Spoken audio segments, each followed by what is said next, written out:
Hello guys, this is another video in which we'll be analyzing an upcoming SME IPO of a company called Leo Dry Fruits. जैसे इनके नाम में आप जान रहे हो, ये कंपनी ड्राई फ्रूट्स और स्पाइसेस की मैन्युफैक्चरिंग और ट्रेडिंग करती है।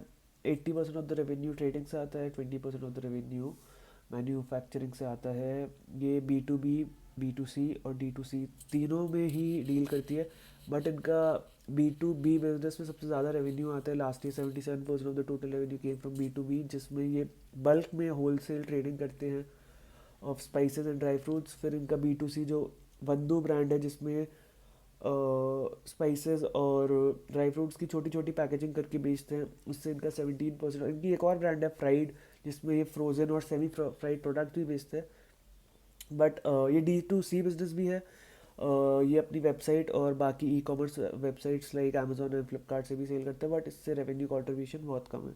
तो 80-20 स्प्लिट हमने ऑलरेडी बात कर लिया है। तो we'll mainly call it a trading company only, क्योंकि ट्रेडिंग का रेवेन्यू कॉन्ट्रीब्यूशन बहुत ज़्यादा है।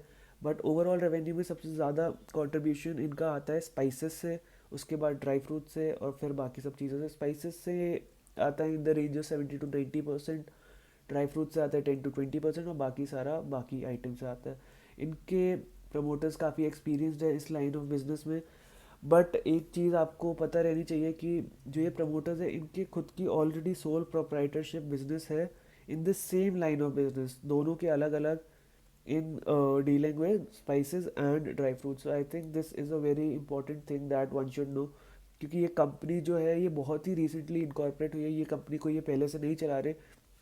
दिस गॉट इनकॉर्पोरेटेड ओनली 2019, और अब इसका आईपीओ भी आ रहा है, which I find a little on the negative side. I tell you why. इस कंपनी में टोटल नंबर ऑफ एम्प्लॉइज़ 46 है, और जो रेम्यूनरेशन जो डायरेक्टर्स ड्रॉ कर रहे हैं, इतने ज़्यादा कुछ नहीं है। इस कंपनी की बात करें तो थोड़ी रिस्क जो मैं देखता हूँ उसमें क्या है कि फर्स्टली जो मैंने बात की कि बहुत सारे जो इस कंपनी में ट्रांजैक्शन है वो रिलेटेड पार्टी ट्रांजैक्शन है, क्योंकि जो दोनों प्रमोटर्स है कंपनी के वो ऑलरेडी इसी लाइन ऑफ बिजनेस में। उसके अलावा और भी बिजनेसेस हैं जिसके साथ डीलिंग कर रहे हैं, जैसे V S spices was one of them which I noticed in the DRHP। तो उससे भी काफ़ी डीलिंग हो रही है। तो इस चीज़ से होता क्या है कि when there are so many related party transactions, तो एक तरह की ट्रांसपेरेंसी बोल सकते हो, या फिर आपको पता नहीं रहता कि किस तरह की डीलिंग हो रही है कंपनी में। So I see it as a negative. or when the owners already have a business in the same line, then why are they coming up with this new company and trying to get it listed? तो ये एक चीज़ है जो थोड़ा सा one should think before putting funds in this business. और obviously ये trading business है, तो ट्रेडिंग बिजनेस को यूजली इतनी कोई हाई वैल्यूएशन नहीं मिलती है। ये भी 14-15 PE की पोस्ट उस पे पोस्ट वैल्यूएशन पे लिस्ट होगी company, which is I think fair for a trading company. I won't expect anything higher, because ये ऐसे कुछ स्पेशल नहीं कर रहे। होलसेल बिजनेस और जो इनका डायरेक्ट रिटेल बिजनेस है, इतना कुछ ये स्पेशल नहीं है। ड्राई फ्रूट्स और इसका बिजनेस अगर आप देखो तो ये बहुत कॉमन बिजनेस है, और इसमें बहुत कंपटीशन भी है domestically, and there is not really a big brand that you see. तो I don't see it as something that is exceptional which might grant a very high valuation. इसमें इनका mainly सारा रेवेन्यू महाराष्ट्र से ही आता है। तो छोटी कंपनी है, तो जाहिर सी बात है कि इतना ज़्यादा कोई बाकी स्टेट्स और इंटरनेशनली इतना कोई एक्सपेंशन नहीं है फ़िलहाल सेल्स का। तो वो भी एक चीज़ है। और CFO लास्ट 3 साल से नेगेटिव है इस कंपनी का, विच आई सी एज अ नेगेटिव, क्योंकि अगर आपका year on year CFO negative आ रहा है, that means your money is getting stuck somewhere. और बेसिकली आप अगर आप इनकी कैश फ्लो देखोगे तो आपको पता चलेगा कि इन्वेंट्रीज और ट्रेड रिसीवेबल्स में बहुत सारा पैसा अटका हुआ है। In fact the rate at which the trade receivables have increase is more than the rate at which they are showing their sales का growth, which is also not a good sign. तो ये अपन ने थोड़ी इनकी नेगेटिव्स की बात की, और भी थोड़ी बहुत चीज़ें हैं।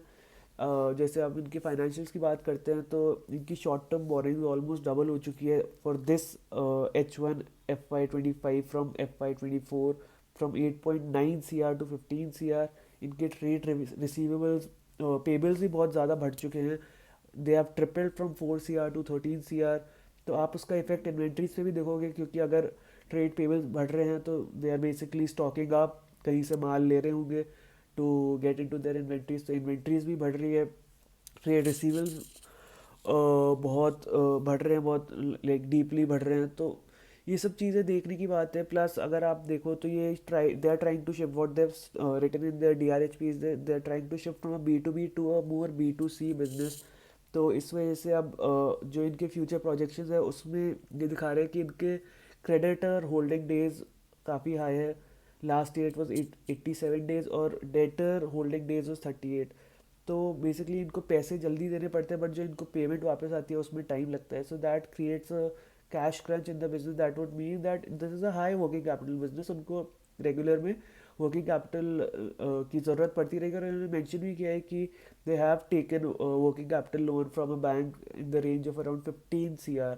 तो जाहिर सी बात है कि इनको उसकी ज़रूरत पड़ेगी। But as they are trying to move to a B to C business, तो उसमें अगर creditor sorry debtor holding days sorry creditor holding days अगर कम हो जाते हैं, मतलब कि अगर ये अपने क्रेडिटर्स को टाइमली पेमेंट देते हैं या जल्दी पेमेंट देते हैं, तो जो इनको कैश डिस्काउंट है वो मिलता है।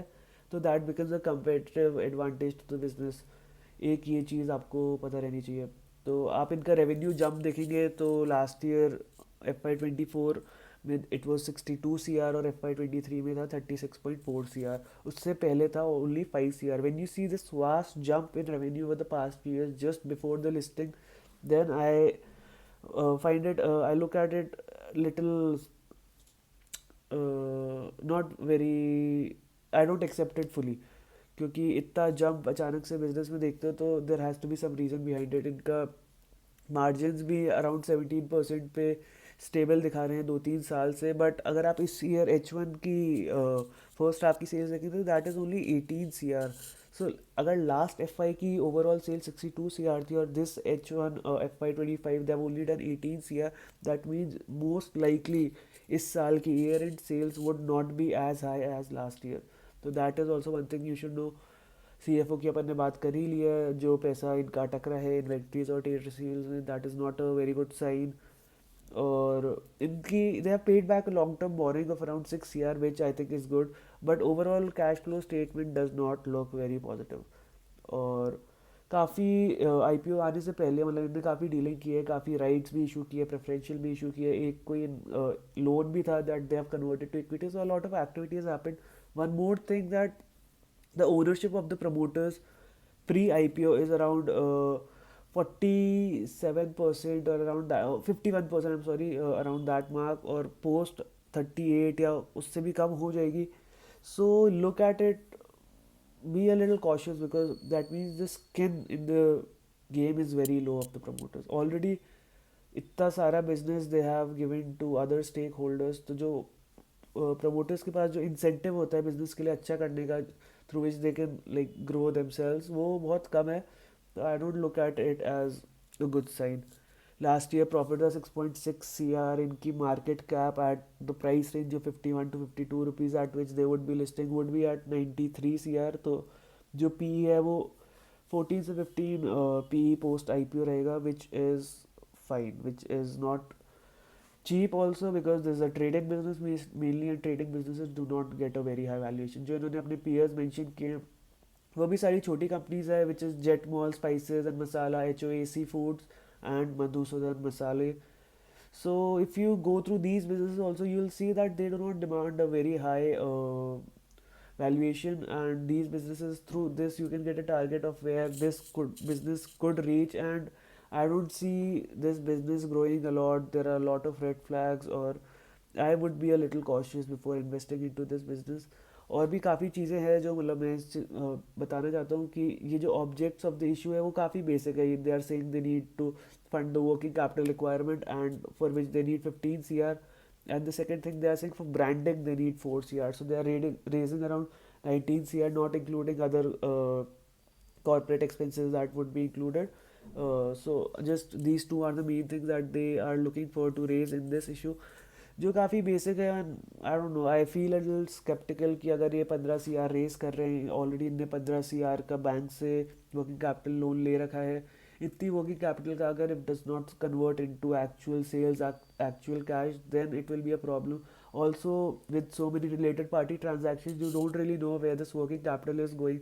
would they be investing in their own business, buying from their own sole proprietor business to this business? तो वो भी एक चीज़ है जो uh, you have to think before investing. Branding और advertising, like they have their brand जिसका contribution भी बहुत कम है overall business में, but if they start investing into that, then maybe we'll see a growth in the business. But all in all, I do not look at this business very positively, and if you are investing or putting your funds into this business, then you should be a little cautious.